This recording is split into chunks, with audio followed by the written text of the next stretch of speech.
Mirrors are meant to reflect the truth, but sometimes they show far more than just our faces. Throughout history, countless tales have emerged of mirrors that harbor secrets, trap souls, or act as portals to something far darker than our world. In the silence of a dim room or the forgotten corner of an old house, a mirror might show a glimpse of someone who shouldn't be there, or something that was never human at all. These are not mere superstitions or ghost stories whispered around a campfire. These are real accounts, chilling reports from those who dared to look too closely. Tonight we present 4 terrifying tales of haunted mirrors and reflections, stories that will make you think twice before you glance at your own reflection again. Story 1. The Antique Vanity and the Woman Who Wept When Lena's grandmother passed away. She inherited the one item no one else in the family wanted: an antique vanity table with an enormous 3-paneled mirror. The wood was dark cherry, the finish dulled by age, and the carvings around the frame were intricate and, according to her aunt, too ornate to be comforting. Most of Lena's family believed it was cursed, or at the very least, unsettling. Lena, a college art student with an eye for vintage furniture, thought it was beautiful. She moved the vanity into the corner of her small apartment bedroom, next to the window where morning light could strike it. For the first few nights, nothing seemed strange, apart from how cold the area around the mirror always felt. Even with the heater on full blast, that corner remained chilly. It started with the crying. Lena would wake up around 3 a.m. every night, a soft sound like a woman sobbing echoing faintly through the room. At first, she thought it came from the hallway or the street outside. But each time she stood by her door or window to listen, the sound seemed to vanish until she approached the vanity. The crying always grew louder near the mirror. On the 4th night, Lena sat up in bed and, instead of turning on the light, just watched the mirror. The sobbing returned, low and pitiful, like someone grieving. As her eyes adjusted to the darkness, she noticed something peculiar. The reflection in the mirror wasn't quite right. Her bedroom was still, her body motionless under the covers. But in the mirror, her reflection was sitting upright, just like she was. Only it was already staring back at her. Lena turned on the lamp. The figure in the mirror disappeared. She tried to rationalize it as sleep deprivation or a vivid dream, but she couldn't shake the heaviness she felt around the vanity.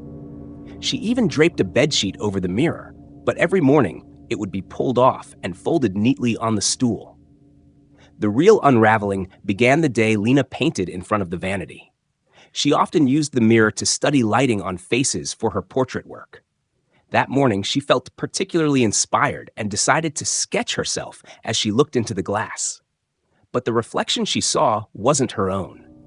The woman staring back had long, dark hair and wore a Victorian morning dress. Her eyes were sunken, red-rimmed, and full of sorrow. Tears rolled down her cheeks. She looked directly into Lena's eyes, then opened her mouth, wide, like she was screaming, but no sound came out.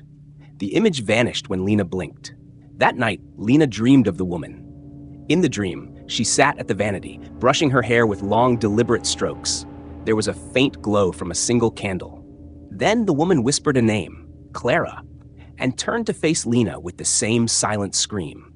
Lena jolted awake. Her phone buzzed. It was 3:01 a.m.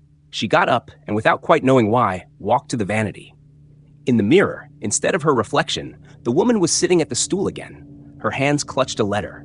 Lena leaned in. The woman began to mouth something. Lena mouthed it too, unsure how she even knew the words. He left me. He left me with nothing, not even the baby. Tears rolled down both of their cheeks. The next day, Lena drove to her grandmother's old house. Her aunt still lived there and was the family historian. When Lena asked about the vanity's history, her aunt hesitated. "You're seeing her too, aren't you?" she asked. Lena's stomach dropped. Her aunt explained that the vanity once belonged to a woman named Clara Atwell, a distant relative from the late 1800s. Clara had been promised marriage by a man who disappeared the night before their wedding. She was pregnant. The shame destroyed her. She used to sit at the vanity every night, waiting for him to return. Eventually, she slit her wrists at that very table. The mirror never reflected her body afterward, only the empty room. "No one's been able to keep that vanity for long," her aunt said. "Your grandmother only kept it locked away in the attic." When Lena returned home, she noticed something new. The sobbing had stopped, replaced by faint humming, like a lullaby. And when she approached the mirror that night, the woman wasn't weeping. She was smiling. It should have been comforting. It wasn't. Lena tried moving the vanity to the living room, but the next morning it was back in her bedroom. The stool was pulled out slightly, like someone had been sitting there. One night, Lena set up a camera. She wanted proof. She needed to know she wasn't insane. She recorded from midnight to 4 a.m. The next day, she watched the footage. At 3:03 a.m., the image flickered. The mirror rippled like water. Then Clara stepped out from it, her feet never touching the ground. She stood beside Lena's sleeping form, bent over, and whispered something. The camera audio didn't catch it, but Lena heard it in her mind as clearly as if it were spoken aloud. "Come with me. You're all I have now." The footage ended with Clara walking backward into the mirror, but her reflection never reappeared. That was 2 weeks ago. Lena doesn't sleep much anymore. She paints obsessively, dozens of portraits of Clara in varying states of grief and rage. Sometimes she swears the woman moves slightly between brushstrokes. This morning, Lena's roommate found her gone. Her phone, wallet, and shoes were still by the door. The vanity was gone too. All that was left was a painting, unfinished, of Lena sitting at the antique mirror, weeping silently. Story 2: The Mirror in the Abandoned Motel. When Trevor and his 2 friends, Dan and Micah, planned their cross-country road trip, they weren't aiming for anything fancy. Cheap motels, truck stop meals, and the occasional detour were all part of the fun. But somewhere in the Arizona desert, after they'd missed their turn and burned too much gas backtracking, they ended up somewhere they hadn't planned for. The place was called Desert Moon Motel. It looked abandoned. Sun-bleached sign, shattered windows, and a parking lot blanketed in cracked asphalt and tumbleweeds. But the lobby lights flickered faintly when they pulled up, and a dim vacancy sign buzzed red. Dan, ever the thrill-seeker, laughed. "This is perfect. Let's stay here tonight. Feels like we just drove into a horror movie." Micah wasn't so sure. "This place looks condemned, man." Trevor, exhausted and aching from 10 hours of driving, sided with Dan. "We just need a place to crash for a night. Then we're out." Inside the lobby, the air smelled like dust and something faintly rotten. An old man with milky eyes and leathery skin sat behind the front desk. He didn't speak, just slid a rusted key across the counter marked Room 6 with a skeletal hand. "Cash only," he said in a rasp. Dan paid in crumpled 20s. No receipt, no ID check. Room 6 was at the far end of the single-story strip. The room was surprisingly clean, if barren. 2 beds, stained carpet, broken TV, and a massive wall mirror mounted directly across from the beds. The glass was pristine, almost too pristine. No dust, no cracks, just a cold, glossy surface that reflected every movement in the room with unnatural clarity. Trevor unpacked while Dan bounced on one of the beds, and Micah tested the bathroom sink. "Creepy-ass mirror," Micah muttered. "It's too clean. Like it's new, but everything else here is falling apart." Dan grinned. "Bet this is where they sacrificed people to the desert gods." Trevor tried to laugh, but something about the mirror made him uneasy too. He caught himself glancing at it too often, half expecting to see someone or something standing behind him. That night, they turned off the lights and tried to sleep. Dan snored within minutes. Micah lay with his earbuds in, mumbling along to a podcast. Trevor lay awake, staring into the mirror in the dark. At first, it was just his own reflection, dim, vague outlines in the moonlight filtering through the blinds. Then he saw it, a shape, standing at the edge of the mirror, just barely in frame. It wasn't in the room. Trevor froze. The figure was tall, wearing what looked like an old motel maid's uniform, faded dress, white apron, and a twisted skeletal smile carved across her face. Her eyes were black pits. She held something in her hand, a long, rusted coat hanger stretched straight like a blade. Trevor sat up and looked around the room. Nothing, just Dan snoring and Micah half asleep. He looked back at the mirror. She was closer. He scrambled for the light. When it flicked on, the mirror showed nothing but the room. Empty. Trevor didn't sleep that night. The next morning, he didn't mention the woman. He convinced himself it had to be a dream. But when Micah stepped out of the shower, pale and shaking, Trevor's stomach dropped. "Dude," Micah said, "I think someone was in the bathroom last night." Trevor stared. "What?" "I swear, man, the curtain moved. I heard breathing. And when I turned the light on, there was a wet footprint on the floor, a barefoot print. I haven't even stepped in yet." Dan just laughed it off. "Y'all are being paranoid." But even Dan looked pale when he tried to turn the TV on, and it showed nothing but static and whispers. Not white noise, actual whispers. Voices, barely audible, not hissing from the speakers like they were inside the walls. By that night, no one was joking anymore. They debated leaving, but it was already late, and none of them wanted to risk the desert road in the dark. Trevor, too wired to sleep, sat in bed staring at the mirror again. At 2:14 a.m., the surface began to ripple, like water, and then she stepped out. The maid. This time, she was in the room, not in the mirror. Trevor couldn't move, couldn't scream. The woman glided across the floor, rusted hanger in hand. She passed Dan, who slept soundly, and stopped at Micah's bed. Micah stirred, half asleep. The maid bent over and whispered something in his ear. Micah's eyes opened, wide and horrified. He let out a scream, but no sound came out. His mouth moved, his arms flailed, but no one stirred. Dan didn't wake. Trevor sat paralyzed, watching. The maid placed her hand on Micah's chest. He stopped moving. Then she looked up, straight at Trevor. She smiled and dissolved back into the mirror. When Trevor could move again, he lunged at Micah's bed. Micah was ice cold, still breathing, but eyes open and blank. Dan finally woke. "What the hell's going on?" Trevor was shaking. "We're leaving. Now." They dragged Micah out of bed, barely responsive, and shoved their stuff into the car. Trevor glanced back only once. The mirror was dark now, like the surface of a black lake. They drove until sunrise without stopping. They brought Micah to a hospital in Phoenix. The doctors couldn't explain it. No trauma, no injuries, just unresponsive, catatonic. He never woke up. Weeks later, Trevor searched online for Desert Moon Motel.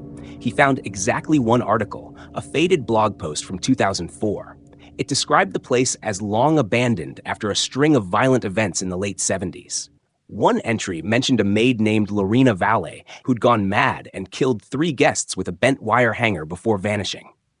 Her body was never found, but guests who stayed in room 6 reported seeing her reflection long after she was gone. Trevor couldn't sleep after that.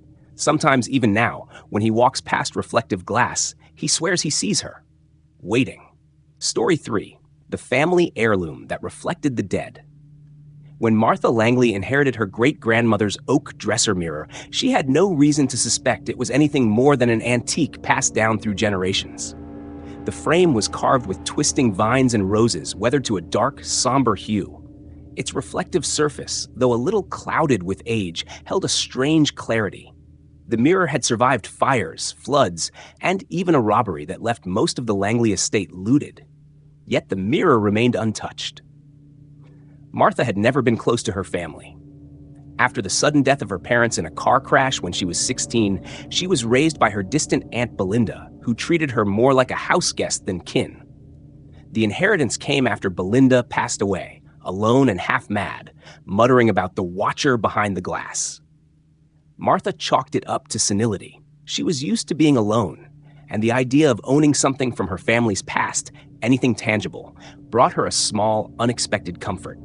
She placed the mirror in her bedroom, against the far wall, facing her bed.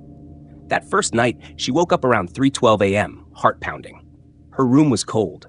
She sat up and looked directly at the mirror. In it, she saw her own reflection, except she wasn't sitting up. Her reflection was still lying down, asleep. She stared, unmoving. Then, slowly, the reflection's eyes opened. The moment their gazes met, the lights flickered. Martha leapt from bed and turned on the lamp, only to see the reflection snap into real time, back to mimicking her movements. She laughed nervously and blamed sleep paralysis. It had to be her imagination. Still, she couldn't shake the sense of being observed. Over the next few weeks, the incidents escalated. She'd glance at the mirror and see flickers of movement, like shadows dancing just beyond her peripheral vision. One evening, as she brushed her hair, she watched in horror as a pale, unfamiliar face appeared just over her shoulder in the reflection. It wasn't there when she turned around. Cold chills bloomed down her spine. She tried covering the mirror with a blanket, but by morning, it was always uncovered. She started hearing whispers in the middle of the night, soft voices speaking in tones too low to comprehend. Sometimes it sounded like someone weeping. Other times, it sounded like someone laughing. Desperate, Martha reached out to a local historian who specialized in spiritual artifacts. His name was Gregory Meeks, and he'd heard of the Langley mirror. "That thing should have been destroyed a century ago," he said. "It was believed to be a portal or a vessel for something old, something that mimics the living." Martha, already half believing, asked for help. Meeks agreed to come inspect it. When he arrived, he refused to enter her bedroom. "It's watching me," he whispered. That night, she agreed to sleep with the mirror covered, doors locked, and Gregory staying in the guest room. At 3:12 a.m., she awoke again. The blanket was off the mirror. Gregory was nowhere to be found. She wandered the house, calling for him. No answer. She checked outside. Nothing. Finally, she returned to the bedroom and gasped. Gregory stood inside the mirror, banging on the glass silently, mouth moving in panic. Behind him, other faces stared out. Men, women, even children. All expressionless. All trapped. Martha ran. She drove until sunrise, parked in a diner lot, and sobbed until her lungs ached. The police found no sign of Gregory. His belongings were still in the guest room, untouched. The mirror was blank. Just a mirror. But when Martha returned to her apartment the next week, after swearing she'd throw the mirror out, she found it propped perfectly in the hallway. She hadn't brought it back. No one had a key. And when she looked into it, Gregory's face was still there, staring, waiting. Now, every night at 3:12 a.m., Martha feels the air turn cold. She's begun seeing her reflection behave oddly again. One night, it smiled while she cried.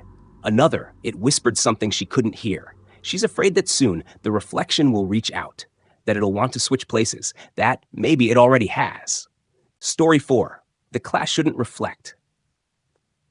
There was something unsettling about Room 2B in Eastwood Middle School. It wasn't just the flickering lights or the perpetual draft. Even in the summer, it was the mirror at the back of the room. It had hung there for decades, untouched and unremarkable, framed in a simple metal border tarnished by age. Teachers came and went, but the mirror stayed, bolted firmly to the wall. Miss Cartwright, a young and optimistic English teacher fresh out of university, had been assigned Room 2B in the fall semester. She didn't think much of the mirror at first. It seemed outdated and unnecessary in a classroom, but she was more focused on her lesson plans than on interior decor. That is, until the students started talking. "They say it shows people who aren't really there," whispered Kylie, a quiet 7th grader who always kept to the back corner. Last year, a kid saw himself in it, but older, and crying. He transferred schools after that. Cartwright smiled politely. "It's just a mirror." "Then why does it fog up even when it's not cold?" Kylie asked. "And why does it reflect people who aren't in the room?" That made Miss Cartwright pause. She dismissed the comment, but couldn't ignore it entirely.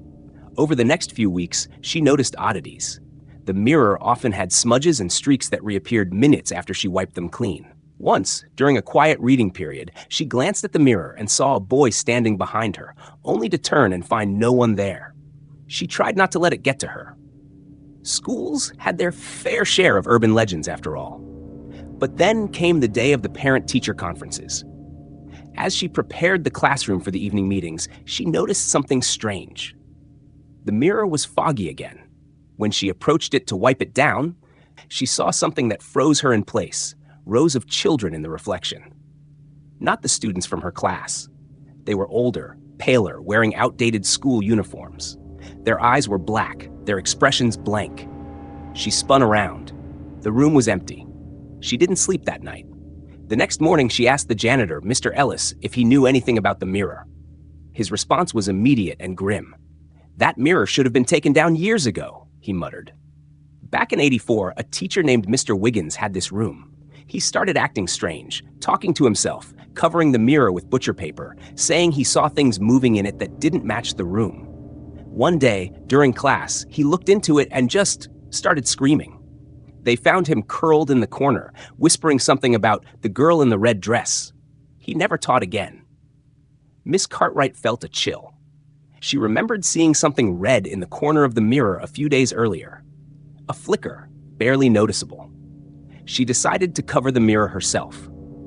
But every time she did, the covering was either torn down by morning or had fallen mysteriously in the night. Eventually, she started noticing that her students would stop mid-sentence and glance toward it, as if hearing something. One boy, Elijah, stood in front of it for a full minute during lunch, just staring. When she finally called his name, he flinched like he'd been slapped. "I saw me," he whispered, "but not me." He smiled and told me I'd be next. That same week, strange incidents occurred. Papers flew off desks, the overhead lights dimmed whenever she walked past the mirror.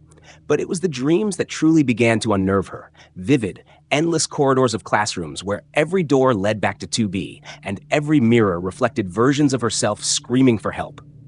Unable to shake the growing dread, she took a photo of the mirror with her phone, hoping to examine it later. When she opened the picture at home, she dropped her phone. Behind her reflection, dozens of children stood. Their mouths were open in silent screams, eyes hollow. But in the corner was one figure that hadn't appeared in person before. A girl in a red dress, her face turned toward the wall. When she returned to school the next day, the mirror had changed. It no longer reflected the room exactly. Desks were positioned differently. The lighting was off. The reflections of students were slower, as if playing on a delay, except for one. Kylie. Her reflection moved independently. Sometimes it smiled when Kylie didn't. Sometimes it blinked too slowly, or not at all. One afternoon, Miss Cartwright watched as Kylie left the room, but in the mirror, her reflection remained. Staring, smiling, terrified. Cartwright asked Kylie to stay after class. "Kylie, have you noticed anything strange about the mirror?" The girl nodded. "It shows what it wants. Sometimes it copies us. Sometimes it shows what's going to happen. But sometimes it lets something out." That night, the mirror cracked. Not a full shatter, just a thin hairline fracture, right down the center, like a jagged scar. No one claimed responsibility. The crack grew deeper by the day. Students grew more restless. Some refused to sit near the back. Others avoided eye contact with the mirror entirely. One girl claimed she saw her deceased brother in the reflection, waving. Another refused to come to school after saying the mirror whispered her name. The school board was finally contacted, but by the time the maintenance crew arrived to remove the mirror, it was gone. Torn from the wall, bolts snapped like twigs. No one saw who took it. Miss Cartwright resigned 2 days later. She never explained why, but she left a note in her desk drawer. The mirror was never reflecting us. It was watching, waiting, and now it's out. Rumor has it, the mirror resurfaced in a thrift store across the state. Someone hung it in their hallway, thinking it was vintage. Their young daughter has since stopped sleeping and insists a girl in a red dress keeps asking to come play through the glass.